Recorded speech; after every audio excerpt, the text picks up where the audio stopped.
India is going to become an element in Israel's national security. We are getting a huge amount of attention from the Israeli leadership at all levels. And the challenge for me is to actually untap that potential. And this is what we are doing on a day-to-day basis in the work of our embassy in Delhi.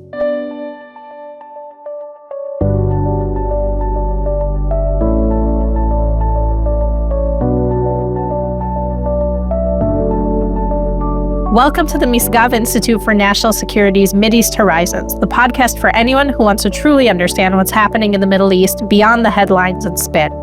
I'm Lahav Harkov, your co-host, a Misgav Institute Senior Fellow and Senior Political Correspondent for Jewish Insider.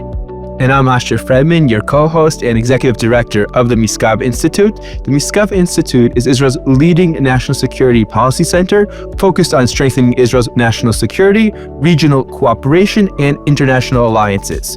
Each week here on the Misgav Mideast Horizons podcast, we'll cut through the noise and the slogans to bring you fresh insights, not only on the most urgent and critical issues on the national security and Middle East agenda, but also on the exciting trends and opportunities that are taking shape in this incredible region. Please subscribe to the podcast and follow wherever you listen to podcasts to keep up to date and ahead of the curve on everything connected to the Middle East. We're on all the major platforms and we're on YouTube.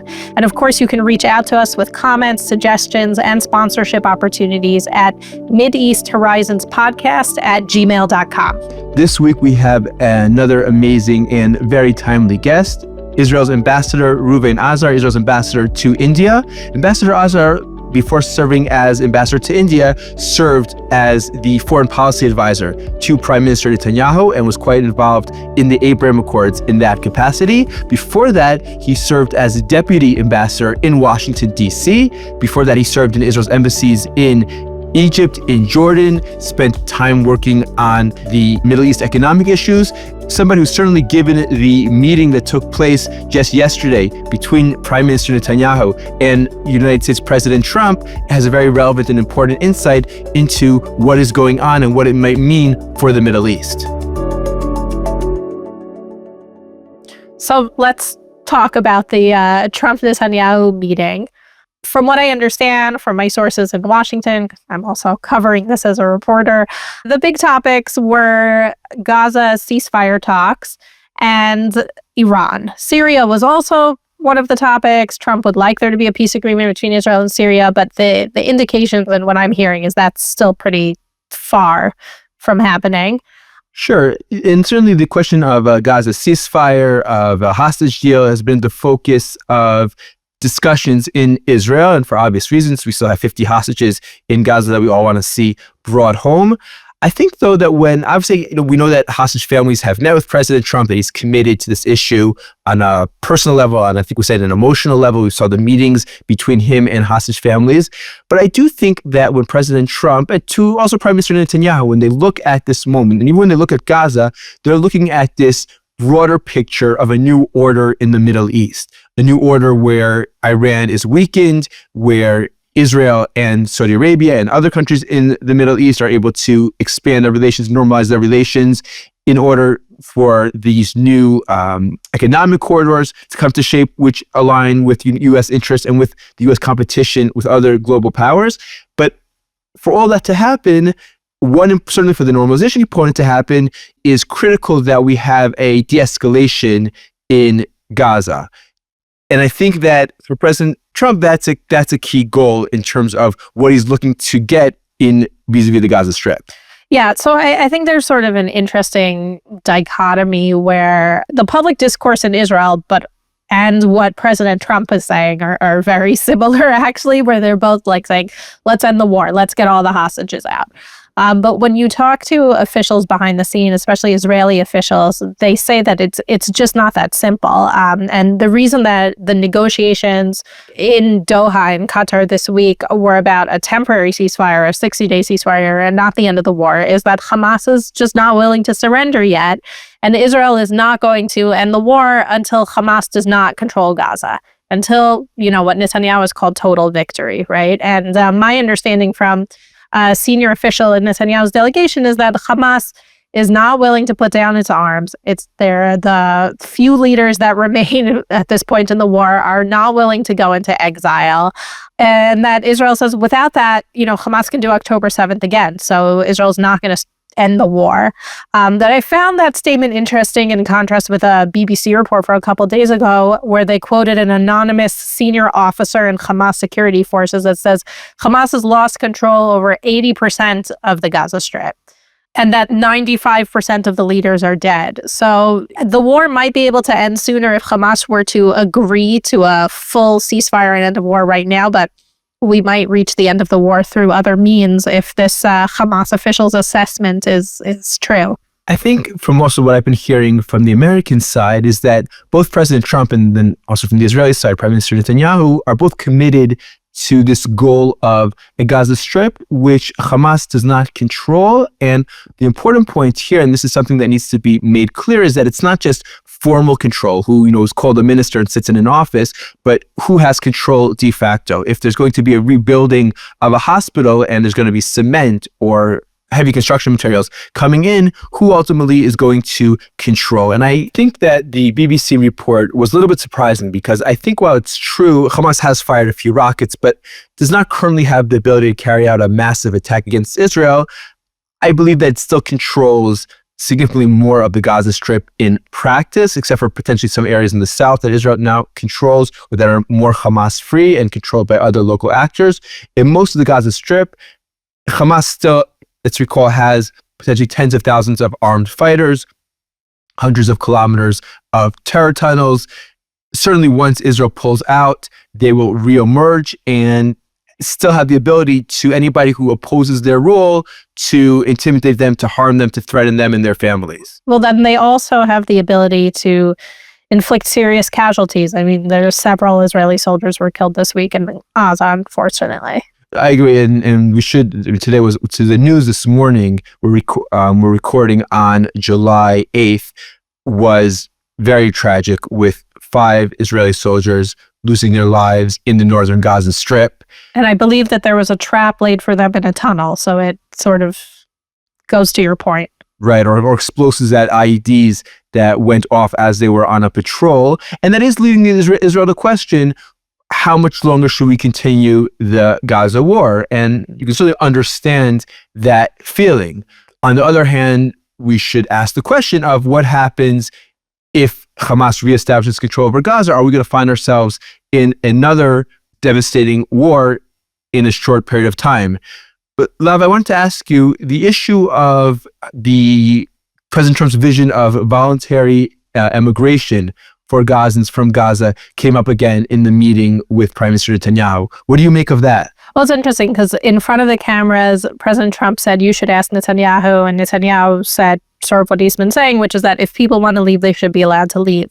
Behind the scenes, the senior official on the trip was saying that it was a topic of discussion between Netanyahu and Trump in their meeting, and that the Israelis think that Trump is serious about it, but that the sort of American and Israeli teams need to work together in a more serious way to actually figure out technically what they're going to do. And that I'm making this assumption based on what they said, but I think that up until now, it had not been so serious. You might have heard, just as I had heard from different people, that there was a little bit of outreach done to some countries who might accept refugees, but there wasn't a concentrated push. And so I'm not saying there's going to be, but it sounds like they're talking more seriously, because it's not just opening the gates and letting people out, right? They have to have somewhere to go. And so it is an undertaking. You can't just open the gates. It's true. And it goes back to the interconnectedness between all the various issues. One interesting idea that I've heard lately is that given the likelihood of vast investment in reconstructing Syria and Syria's desire to, first of all, have the sanctions removed, which seems to be on the way towards doing that. And the United States and President Trump made an announcement regarding that. And then drawing in vast amounts of investment, whether from the West or from the Gulf, that for the 40, 50% of Gazans which have said in Palestinian opinion polls that they would emigrate if given the chance, that might be a potential solution, assuming that Syria is put on the path of stability and economic growth. There are already quite a large number of the descendants of Palestinian refugees in Syria, and Syria could potentially be a destination for Gazans who are looking to emigrate from the territory. My sort of like reality check with this whole emigration thing, because it sounds like a great plan in theory, is when you look at those polls, they want to move to Europe and Canada. And Europe and Canada, I mean, maybe a few tens of thousands could go to Europe, and Canada, but they're not accepting that many of them, right? And then you have to say, are they going to voluntarily leave to go to Syria? Or are they going to voluntarily leave to go to Somaliland, which is another one of these reports where I don't know that conditions in Somaliland are much better than Gaza at war. And so that's always my like word of caution about this, which is that I don't know how many will voluntarily emigrate if the options are not such great options. Last week on our podcast, we had Reverend Dr. Johnny Moore, the chair of the Gaza Humanitarian Foundation, and he spoke to us at length about the threats that he and his team, who are distributing millions of meals in the Gaza Strip, are receiving from Hamas, and with the UN and other international bodies are taking part in the campaign of demonization against the organization. And then just a few days later, somebody, and the Gaza Humanitarian Foundation and other sources say that it was Hamas, attacked his team who was distributing food, injuring 2 Americans. It looks like, unfortunately, his words of warning and caution came true. Yeah, I mean, I think the writing was on the wall, right? That something like that was going to happen. It's pretty terrible. In the meantime, though, there was something else that I think that Johnny Moore drew attention to in the interview that maybe people didn't think as much about, but also came up in the headlines this week, which is that they don't cover northern Gaza, right? They only cover southern Gaza. And in northern Gaza, he was very concerned about who's getting the food there. And Israel has allowed an increase in the number of trucks that can go into northern Gaza because more humanitarian aid is needed. That's sort of new in the last few days. Even though the cabinet knows that essentially Hamas takes over all the aid going into northern Gaza. So you would need an expansion of GHF operations, but it would also require enough IDF troops to secure the GHF operations. And so it's a complicated situation. I was listening, some of the questions that I know Israeli reporters have been asking Netanyahu's team on this trip are, well, if the GHF is supposed to take care of the problem of Hamas taking over, then why is it taking so long? But it's everything sounds simpler in theory, right? And northern Gaza is like, right now the army's focused on southern Gaza. You can't, the sort of confluence of events of this unfortunate attack, this tragic attack on aid workers, and more trucks going into the north just show how much the work is not finished in Gaza, how much work there is still left to do. And the focus is understandably on Gaza, but I remain concerned that there's relatively little focus on Judea and Samaria, on the West Bank. We know that PA, President Abbas, is in the 20th year of his 4-year term, will at some point no longer be in power. And the question is then, what comes next? And this week, there was a very interesting story regarding local clan leaders, local sheikhs from Hebron, who announced that they wanted to essentially work directly with Israel. They would recognize Israel as a Jewish and democratic state, and Israel would recognize them as the legitimate leaders of Hebron, and they would in fact join the Abraham Accords. Now, this is actually an initiative that has been underway for quite some time, and it really challenges the status quo, what everybody knows, right? Since Oslo, since 1994, the status quo has been the PA, a centralized authority. We're going to negotiate a political settlement with the PA, and that's going to lead to a 2-state solution. That, for one reason or another, you can have an argument about why, has not happened since Oslo. And now you have a new paradigm of, okay, let's find other local leaders. And it seems to me that may be a process that will only grow stronger as Abu Mazen, as Abbas's rule comes to an end, and as more and more actors, some very hostile to Israel and some more focused on constructive cooperation, come to power in various locations around the Palestinian Authority. So I'm going to be the reality check again. there's been a lot of attention to this story. It was in the Wall Street Journal, and Jerusalem Post worked sort of together on it. And I don't disagree. Like, there needs to be some sort of new paradigm, and it would be really nice if this was it, maybe. And I also think that if there are elements in Palestinian society and politics who want to be friendlier to Israel, Israel should welcome them with open arms. That being said, experts in Palestinian society who I've spoken to, including ones who are critical of a two-state solution of the Oslo Accords and themselves would like to see a different paradigm, are skeptical or basically say that the sheikhs involved are not representative of that many people, even within their own like clans, right? Because each is supposed to represent a clan of thousands of people. You have people who are affiliated with Fatah, which is the Palestinian Authority, basically, or who are affiliated with Hamas. So just because they're the sheikh of a certain clan doesn't mean that this automatically means, 20,000 Palestinians are willing to break off from the Palestinian Authority. So we have to be aware that this isn't like all of a sudden a new peace plan has broken out. All of a sudden Hebron is joining the Abraham Accords, which was one of the things that they suggested. So I wouldn't like dismiss this outright in the sense that I think Israel's arms should be open to these people, but we also shouldn't like rely on it that this is going to be the new thing now. Well, speaking about the Abraham Accords and the potential for expanding it and the role of Trump and Netanyahu's meeting in that, we have today a fascinating and very timely guest, Israel's ambassador, Reuven Azar, Israel's ambassador to India. Before taking up the role of ambassador to India in 2024, he served as ambassador to Romania. Before that, he served as head of the US-Israel-China Task Force in the Foreign Ministry.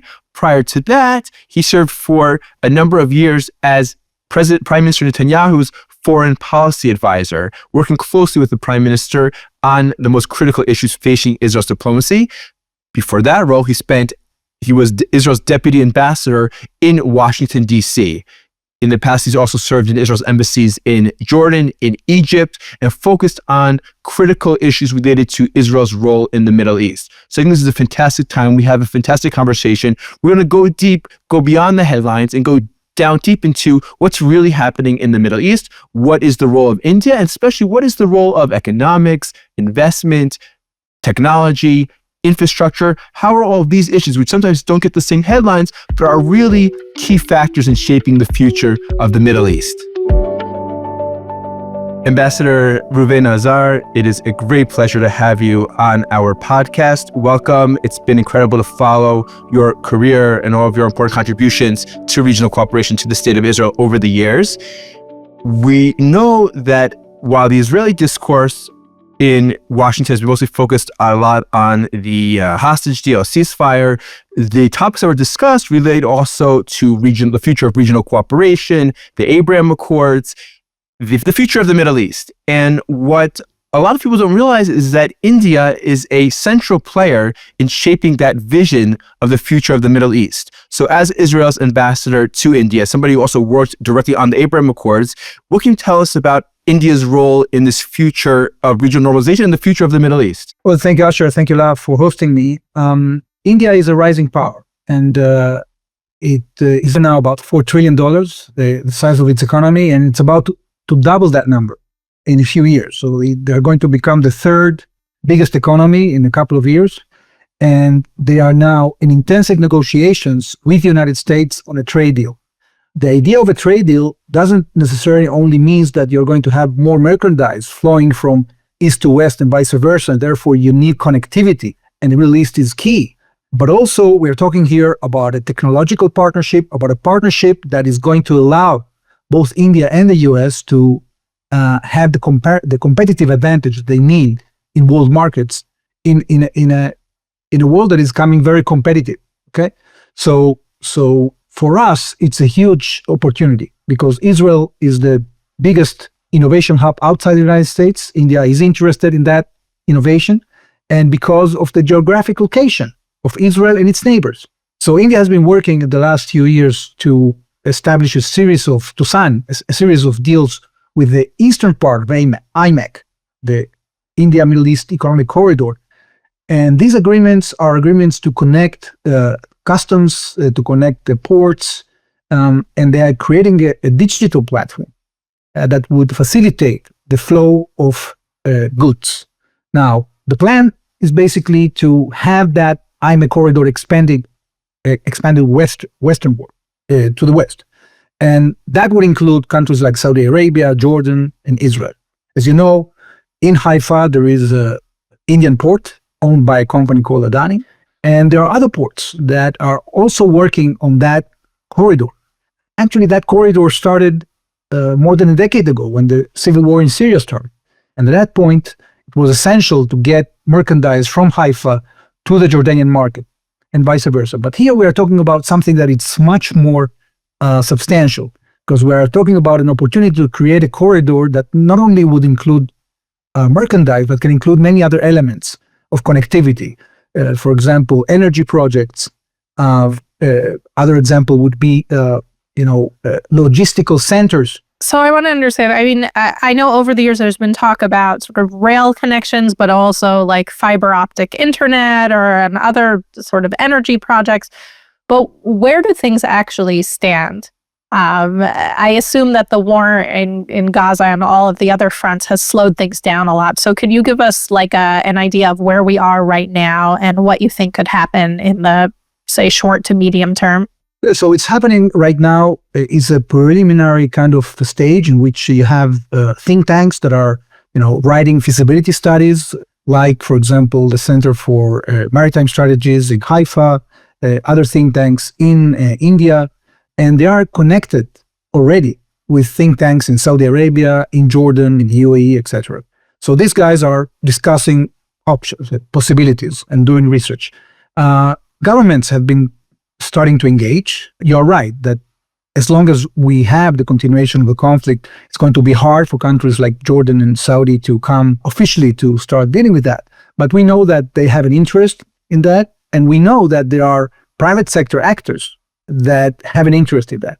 So the current situation is that we are having a flow of goods with trucks. Usually they come to the UAE and then the trucks go to Jordan. There they change papers, and then some of the merchandise comes through the Bet Shean crossing and goes to Haifa. This is not a big volume. At this point, we're talking about, a couple hundred of trucks per day, but the potential of that increasing is huge, because I'll give you just one example. When you want to send merchandise from India to Europe, for example, the cheapest way to do it is via vessels, but that takes about 50 days. If you want to create a situation in which you don't have to create huge stocks because of that supply line that is very long, you can establish, for example, a backlog in Jordan, and then you need 1 week only to ship from Jordan to any port or any market in Europe. So it can be a kind of a shortcut, especially that would serve not only companies that are in need for speedy supplies, but also to be a kind of a center in which you can get merchandise stored for relatively cheap price. In Israel, for example, it's very expensive to do storage. Just on the logistics, this is can be very, very profitable. So we are dragging interest from companies. The two companies that have an absolute interest to work on that are, of course, the ports in Haifa that want to work. So we are connecting the ports in Haifa with, interest parties along those countries. It sounds like when President Trump and potentially also Prime Minister Netanyahu are looking at this moment in the Middle East, and again, the question of ceasefire in Gaza and the war, hostage deal are critical questions that are affecting certainly all Israelis, and obviously the 50 hostages are still being held there, but they're looking more broadly at this almost reorganization of the Middle East and of global trade patterns and global patterns of resilience and supply chains. I think obviously the competition also with China comes into a role here, because if you draw India closer to Europe and ultimately the United States via this new land corridor, you also provide an ability to get pharmaceuticals or textiles, electronics from India as opposed to from China. When India looks at the Middle East, looks at Israel, what do they see? Because it does seem that they also have economic interests vis-a-vis Iran, for example. So how do they see, when Netanyahu and Trump meeting in the White House, what are the Indians looking for and hoping for? Well, the first thing, as I told you, is technology. The Indian market is growing very fast, and sometimes there are gaps and technological solutions that are needed in order to scale up. Take, for example, the Indian car industry. Okay, it has been so far supplying mainly the Indian market, but if they want to compete in markets around the world, maybe they should consider working with a company like Mobileye that is already working with the Japanese car industry, with the German car industry. So this is one example, and that's mobility. But there are many other examples that have to do with communications, with cyber, with health sciences, with agriculture. The Indians have been looking at Israel for solutions in agriculture, and we have established Indo-Israeli centers of excellence. There are now 32 of them that are working in India and making a huge impact on food security in India. India is interested in the region because, as I told you, it can be, it is not only the markets in the region itself for fields, for example, like guest workers. India wants to export 100 million workers, okay? And they have millions of workers already working in the Gulf, and increasingly now in Israel, we have 40,000 of them, and we're going to increase them. In addition to that, as I mentioned before, the whole logistic issue. You can always, lean on maritime transport, but there are complementary solutions like the IMEC that can give you additional value, both in terms of speed and also in terms of getting your merchandise closer to the customer. So these are three fields that I think are very important for India. So I want to ask you, the BRICS countries just condemned the Israeli strikes on Iran. What has the impact of the war in Gaza and now the strikes on Iran had on sort of Indian public opinion towards Israel? And then also, India, it seems to me, is like an awkward fit in BRICS, right? For many, many decades, India was like a non-aligned country, but more recently, and especially under Modi, they're a lot more pro-Western and pro-American, it seems, even though they sort of maintain their sort of uniqueness, I would say, on the world stage. So I guess if you could answer to those two things. Number one, how has the strikes in Iran and the war in Gaza impacted their view on Israel? And number two, what do you think about this, like their continued sort of partnership with BRICS, them being part of this statement from countries that feel very differently about Israel than India usually does? Well, generally speaking, India has very supported, India's opinion has been reported with Israel. I feel it in my interviews, I feel it in my social media engagement. The majority of the people has a sense that we are actually facing the same challenge, the challenge of radicalism and terrorism. And, I'll give you an example. I've been doing in the last month, following our preemptive attack to remove these existential threats from Iran, I did about 40 interviews. Most of the interviews, people, showed a lot of sympathy towards Israel. There were some challenging interviews. Of course, the situation in Gaza is not comfortable for anybody, including us. Human suffering there is quite visible, and people expect to get explanations of why this is happening and why it's taking so long. But they are receptive to our messages. There are places in which people are not receptive. In India, people are receptive.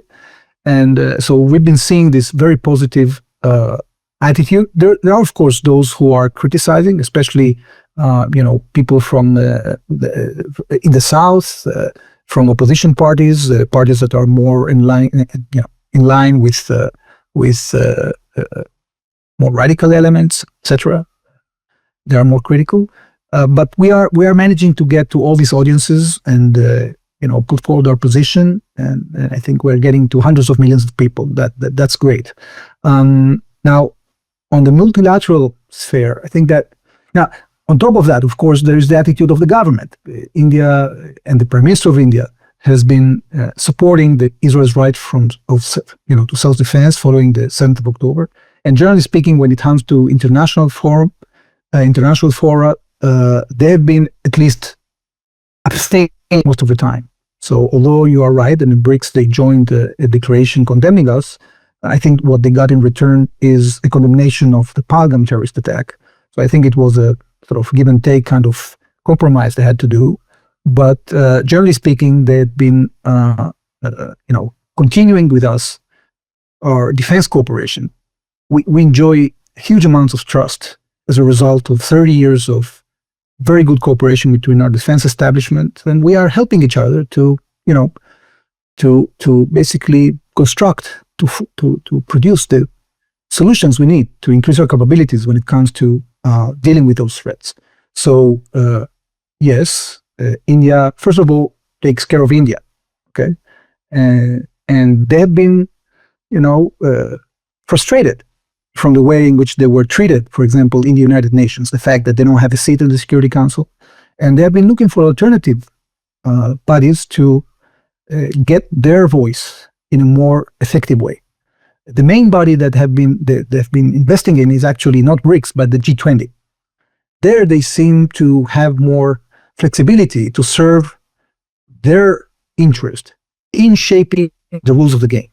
And here we get to something that is pretty interesting, because sometimes this interest to become a world power does not necessarily go in line with the agenda of the Global South. And there's sometimes kind of a dichotomy.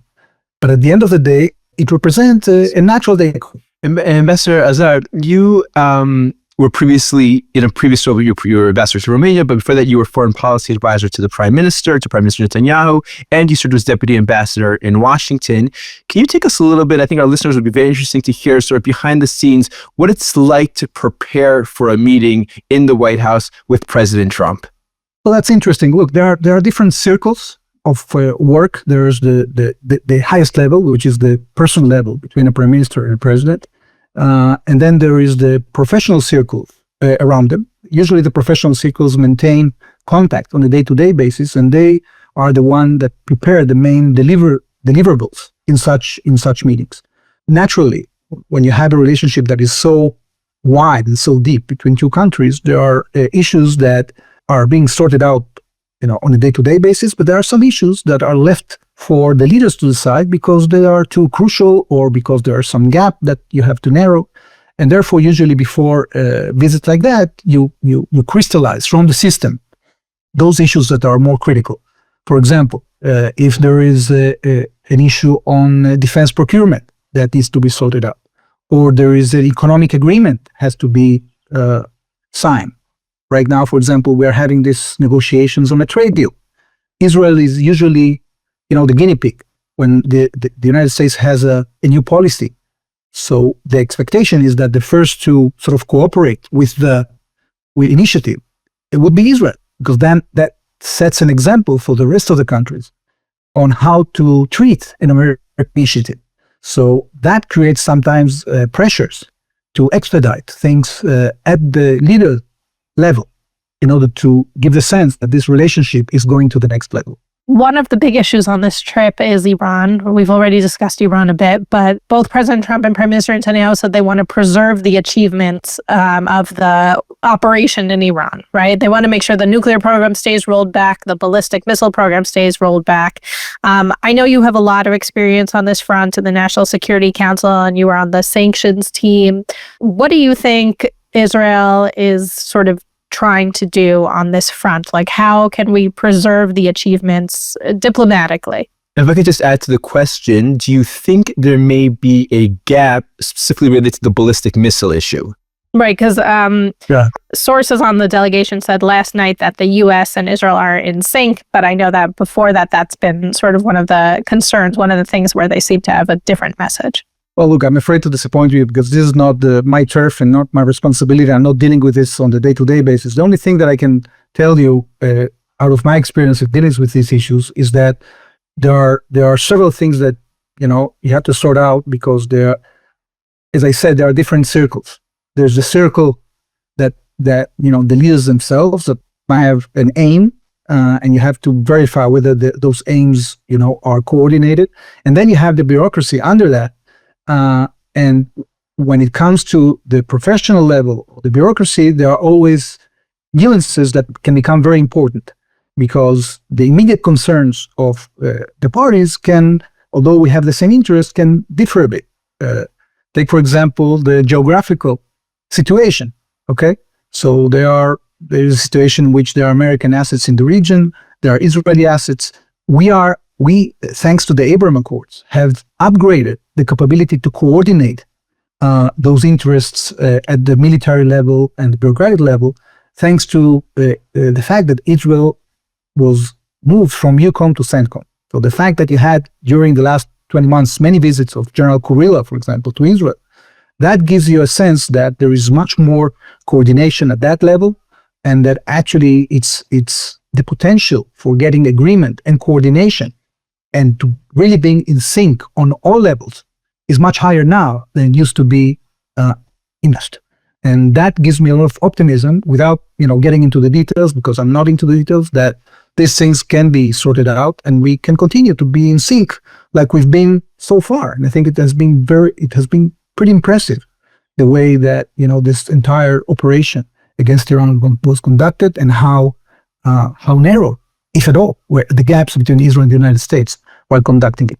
You have interesting experience that very few Israeli diplomats have, which is that at the beginning of your career, you spent time in Gaza working with the Palestinian Authority, the authorities there. You also spent a lot of time in the Arab world, in our embassies in Jordan and in Egypt. You speak Arabic. When you look at Gaza back then, sort of at pre-Oslo, pre-Palestinian Authority, or actually just the very beginning of Oslo, beginning of Palestinian Authority rule there, and then you look at the evolution that Gaza has undergone until today, prior to October 7th and post-October 7th, what changes have you seen in Gaza, among the Ghazi population, among their support for nationalist movements, for Islamist movements? What have you seen? Well, of course, we've been seeing a situation within the Palestinian constituency that actually is very connected to the events in the larger region. The fact that since 2000, first of all, we had since the 70s, since the 70s, you had a rise in radicalism in the region and the rise of political Islam.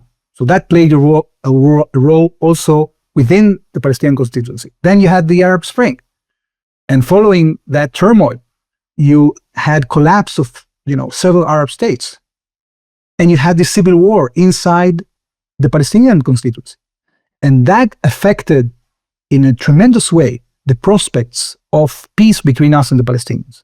And people have a tendency to forget that.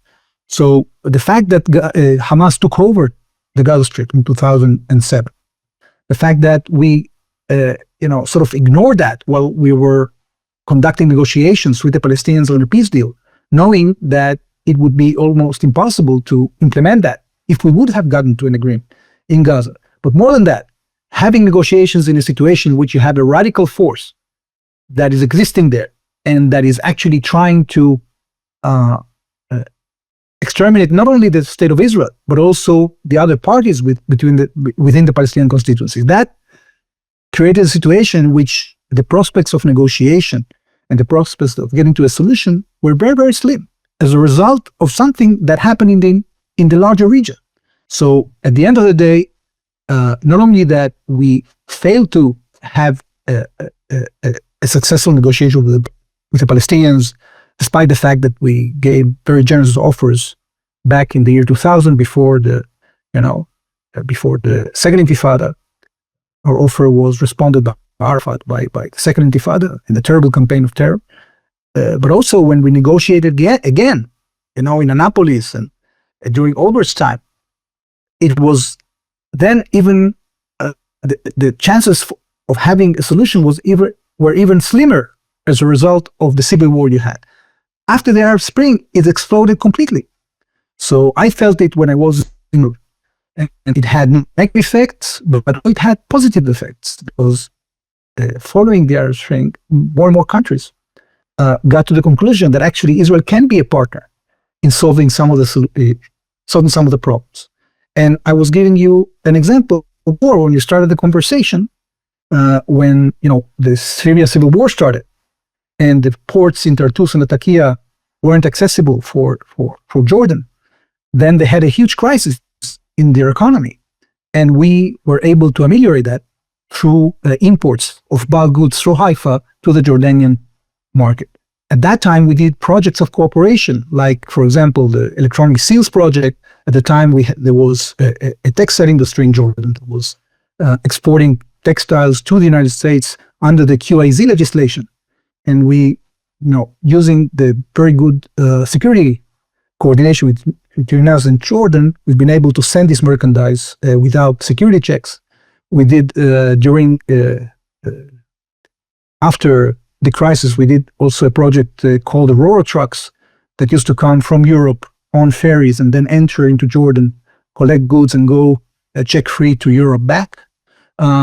So this fight, so these are economic examples, but of course there are more importantly security examples. The security cooperation between Israel and countries in the region increased substantially as a result of these threats. And of course, the best example was the JCPOA, because we saw the problems, the problematics of the JCPOA, but so did some of our Gulf neighbors, and that also brought us together. So today, I think we are sitting on a platform in which not only you have already, the Abraham Accords and the coordination that is going on under CENTCOM on the security side that permitted and actually made very successful the defense of the airspace of the region against the Iranians. But the prospects of continuing that and expanding that are huge because they are based on very solid interests, both security interests and economic interests. You were talking quite a bit about Jordan, and I know that you were posted in Jordan and in Egypt during your career. The peace with those countries is a lot colder, so to speak, than with the UAE. Certainly now during the war, it's not safe for Israelis to visit, but even in more peaceful times, it's a lot less safe than, visiting other places. There's not a lot of people contact, and even the business is not at the same level. Leaving aside the clear economic difference between the UAE and Jordan and Egypt, what prospects do you think there are for warming up that peace or getting closer to our neighbors? Yeah, well, we have to be realistic about it. Things happening in our region, and countries in the region are finding it very hard to cope with this rocket wave that we are looking at. So some countries deal with it more successfully. They are taking radicals out of the education system, like in the UAE, like you're beginning to see in Morocco, in Saudi Arabia. Other countries find it more difficult. Now, I wrote a rule after I left Egypt 25 years ago that says something like this: if you want to have a sustainable project that would face the turmoils of the region between Israel and one of its neighbors, it has to be a vital interest of the Arab country, and it has to be a unique advantage that Israel gives. Okay? And I'll give you an example. The first gas deal that we did with Egypt, it was done because Egypt had a vital interest to create income. Israel was in a unique position because of geography to get the gas, in an immediate way.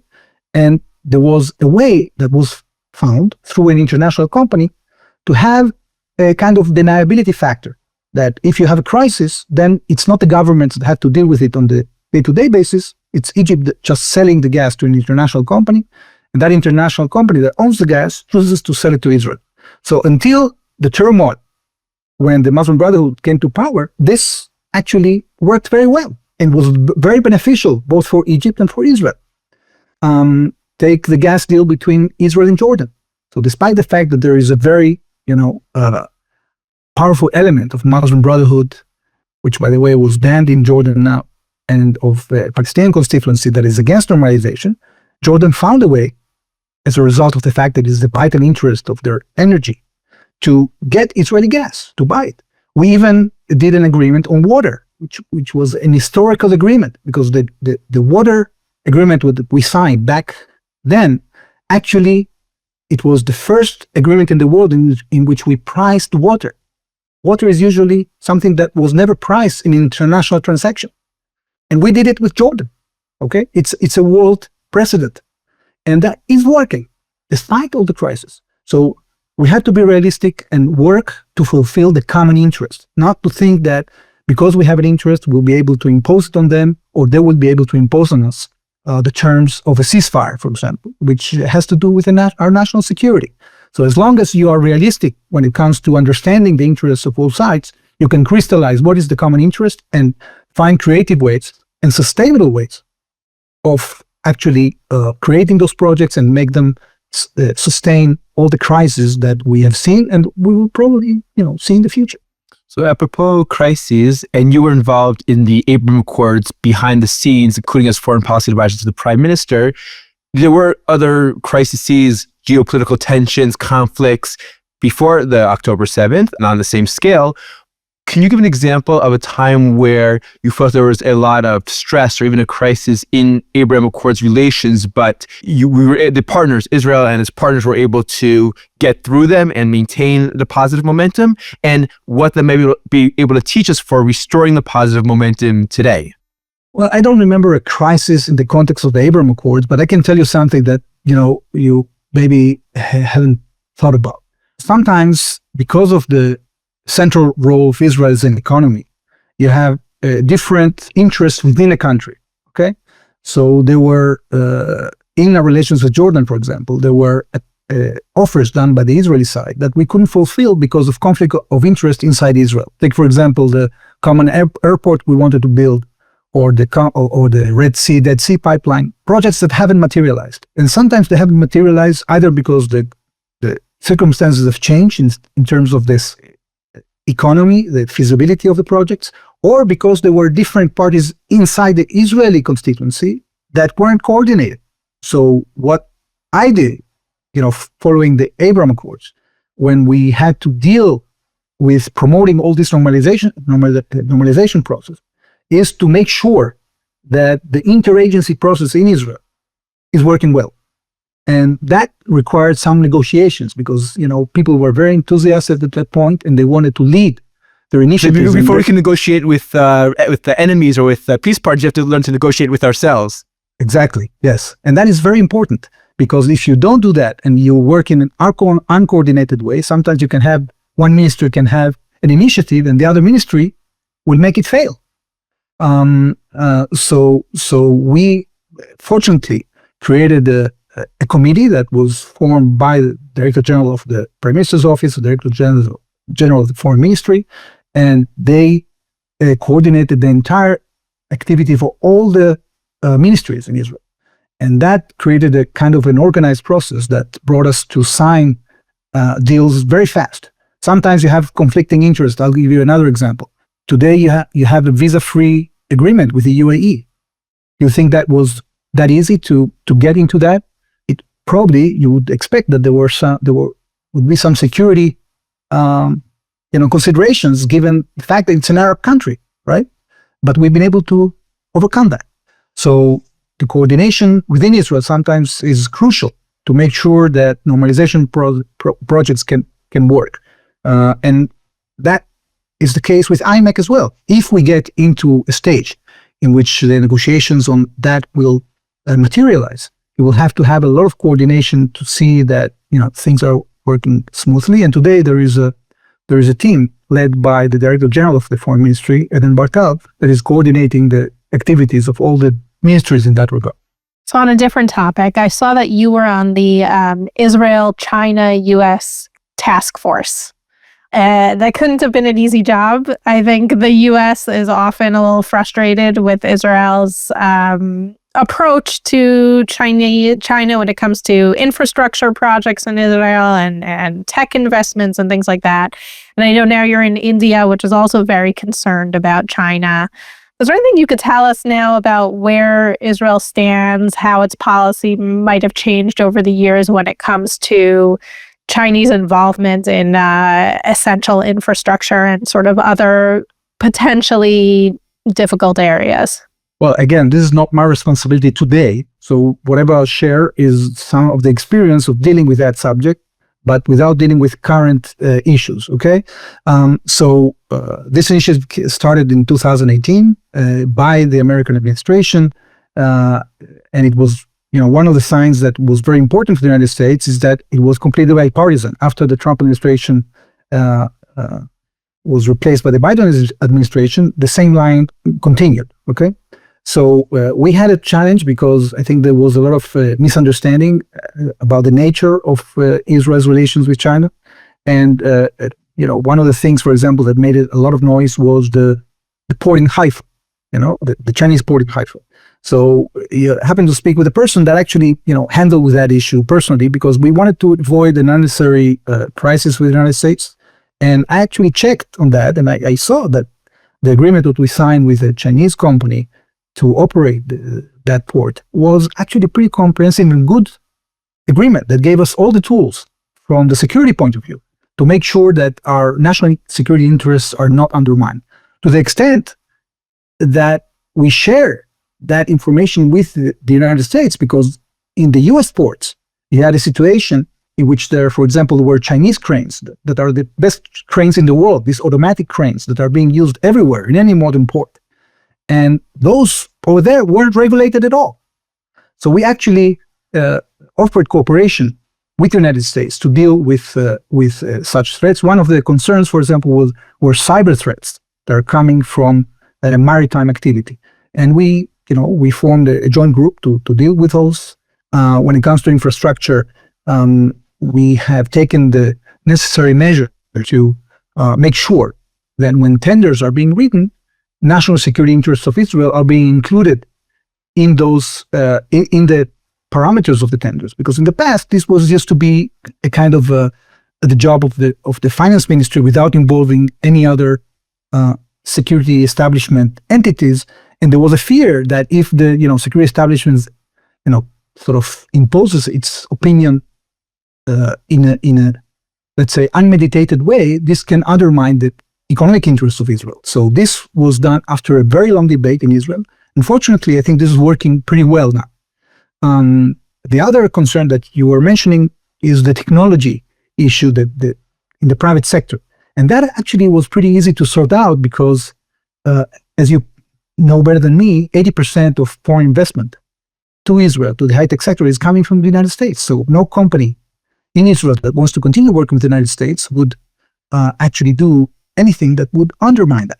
And therefore, you could clearly see in the years between 2018 to now that the level of foreign investment coming from China to Israel in the high-tech sector has significantly decreased. And this is not something that has to do with government policy, but by the policy of the companies that have had an interest to continue working with the United States.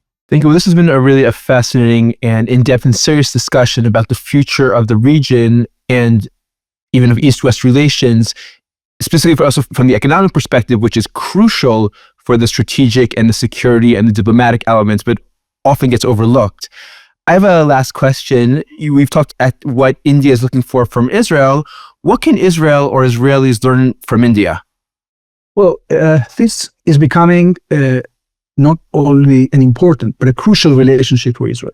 First of all, we've seen in the last 20 months that, whatever we had to have with India in terms of changes of supply have continued during the last 20 months. And we haven't seen any disturbance in our trade with India in any field. The second is that as much as the India market is growing, you're going to have many more opportunities, not only for trade, but also for mutual investment. I'm going to participate when I at the end of the month in a ceremony of a new Indian investment in Israel of several dozens of millions of dollars. As I told you before, Israel is the biggest innovation hub outside the United States, and there are many companies in India, very big companies, multi-billion dollars, sometimes even more, that are coming to Israel to scout for technologies. So we're trying to encourage that. It's becoming very important because we want Indian companies to invest in Israel. This hasn't been happening in the past because India was too concentrated in investing only inside India. But now, as a result of what I told you about before, global competition, different levels of technology are required. There is huge potential for us, in addition to the things we've been doing in agriculture. We want to do that in the field of water too. Israel, unlike agriculture, that we are probably 10th in the world, in water, Israel is number 1 in the world. And India is going to invest tens of billions of dollars in the coming years to clean up their entire water systems that have been contaminated as a result of the development. So this is a huge potential for us. We're sending delegations. By the way, this year we're going to send to Israel 25 Indian delegations, just in the context of our public diplomacy effort, a new effort that is championed by the Ministry of Foreign Affairs with new money that has been coming in from the Treasury. And we are, focusing on the things that have the greatest potential, like technology, like water. There is a new field that I'm trying to promote now. It's the agrovoltaic field. India has been very successful in switching into renewables. They've been, ramping up their solar energy production from 4 giga to 100 giga in 10 years. And they want to get to 300 giga until 2030. And this is creating a challenge because you're going to have in the coming years a competition on land between agriculture and energy use. But the agrovoltaic can combine the two. And there are several companies in Israel, companies like Enlight and Doral, that are actually developing technologies to grow more than 40 crops in fields that you can use both for agriculture and for solar energy production. That has a huge potential, of course, for Israel, but also for India and for the rest of the world. We are now looking at cooperation between universities, because the presidents of universities in Israel actually are discovering Indian Academy. And we've been hosting in the last few months presidents of universities coming from Israel that are, getting into agreements with private universities in India and with the IITs. These are the kind of Technion, the MITs of India. And they're doing very good cooperation. The idea is not only to exchange students and to do R&D together, but also to connect between the TTOs, the transfer of technology offices of the universities, of the public hospitals in Israel, with partners in India. And that takes us to the next level, because not only that now we are producing together, especially in the defense field, we can do R&D together. And we have a small R&D fund that already spent about $25 million. We want to expand that. And the greatest challenge that we have is to bring the big Israeli high-tech companies to India. And then we have some gaps because there are two things we have to put in order. First is to get a better environment when it comes to agreements. We are negotiating a mutual investment agreement between India and Israel that is in a pretty advanced situation. We want to sign also a trade deal, and that is challenging because India's attention now, of course, is going to the United States, to Britain, to the European Union. We want to get there as well to pave the way for the Israeli companies to more easily do business inside India. The second challenge has to do with the level of ripeness of technology. Usually, Israelis invest in core technology, and in a very early stage, they go out to get money from abroad to develop the technology and to do commercial applications. The Indian market is a market that is more concentrated on solutions that you can scale up. So the technology is ripe for the market. And here, there's a gap that we've identified. We're trying to narrow to encourage more Israeli high-tech companies to come and actually partner with local partners in India and start scaling up the technologies, because it has a huge potential. Many companies in Israel, many startups that are changing their mentality from just doing exit to actually build global companies, and India has a potential for that. Sounds like there's huge potential for the relations to improve and for the business to grow. So we want to thank you so much, Ambassador Azar, for coming onto our podcast this week, and hope to continue to hear good news coming out of India from you. Thank you. Thank you very much. Thank you so much. Thank you. Thank you so much for listening to this week's episode. Make sure to subscribe so that you get next week's episode right as it comes out. And follow us wherever you listen to podcasts. We're on all the major platforms, Apple, Spotify, YouTube, etc., to keep up to date with us. And as always, you can reach out to us with questions, comments, sponsorship offers at Mideast Horizons podcast@gmail.com. And we will see you next week.